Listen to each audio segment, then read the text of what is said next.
Bună ziua! Mă scuzați! Spune, cum s-au petrecut lucrurile?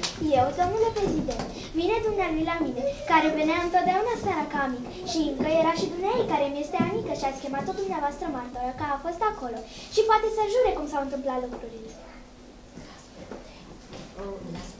Lasă pe dumneavoastră, ea o să răspundă când o vom chema. Acum spune tu. Spui, a venit dumnealui. Dumneata m-ai chemat, am biletul dumitale. Tăcere! Spui, dacă știam ce stofă ești, nu te mai chema. A venit și zice să nu mai învârtim masa, care vorbeam cu sora mea care a murit și ne spunea poezii de Eminescu și de Victor Cucu. Sora dumitale care a murit? Da, la spital, de piept. Ieșise din azil și îi plăceau poeziile. Iar eu o iubeam foarte mult. Eu o băgasem în azil, că aveam o protecție. Și când vorbeam cu ea, apoi toată noaptea o visam. Cum vorbeai cu ea? Cu dumnealui, învârtea masa, mi-a zis că e fericită și s-a întâlnit acolo cu mama. Mă sărută dulce, dar mama nu poate vorbi, că e în altă parte. Dar ceasul sigur. Am zis că a trecut în incarnațiune. Taci inculpatule, de vrei să-ți agravezi situația. Și dumneata credeai? Și dumneata credeai? Cum să nu crezi dacă vorbea masa? Dar ceasul și cu inelele cuțile noastre. Fără să știu, era medic. Fără să știu, era medic. Tăcere! A venit seara și... A venit seara și zice să nu mai învârtim masa. Că l-a învățat niște profesori de la minister, de face acum pe popi. Zice, dezbracă-te, scoate tot ce ai de ori de imital, ori de metal, ori de imitație. Și am scos ceasul și inelele care le aveam de la o mătușă de-a mea și cu medalionul și cu o șuviță de păr de la sora mea și inelele și le-am pus pe masă lângă lampă.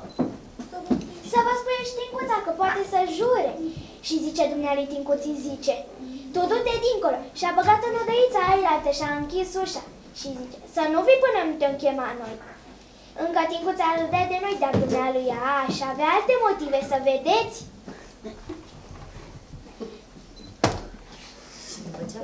Și după ce a pus ceasul și inelele pe masă,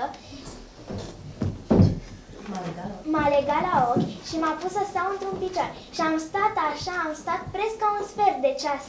Și zice... Nu, nu e adevărat. Da, șarlatane, care nu te-am crezut pentru ca să fii intrată să râzi de o biată femeie ca mine. Și după ce am stat așa, domnule prezident, am stat de mi-amorțise și piciorul și îmi făcea urechile că mi-era și frică că spunea că o să fie sora mea. Am țipat și parcă am văzut-o pe sora mea și am căzut jos leșinat. Când m-a deșteptat Tincuța, iar pe domnul de unde nu-i. Caută ceasul și inelele în sus, caută-le în jos, nicăieri! Domnilor magistrați. Domnilor magistrați, voi fi scurtă. Spiritismul, această sublimă știință a viitorului, este încă în fașe. Ca orice copil, micuț în fașe, poate face greșeli. Este adevărat că viitorul este în mâinile lui. Inculpatul, din greșeală, a avut o mișcare de somnambul și a luat ceasul și inelele. De adevărat, dar a făcut-o în stare impersonală. Tutelăja, pedeapsă nu.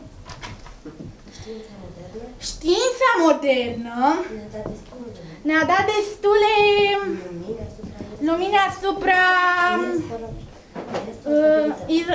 irresponsabilității. Toată asistența sistemului nostru trebuie, deci, să se schimbe. Iată marele cuvânt al științei moderne. Irresponsabilitatea și impunitate. Tutelătate, pedeapsă nu. Ești irresponsabil? Da, Poți, deci, să-ți permiți câteodată să faci o greșeală de care ipso facto nu ești vinovat.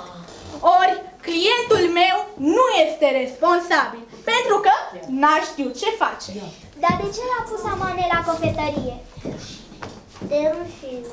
Vedeți, domnilor magistrați, de rușine. Apoi poate avea rușine un om responsabil?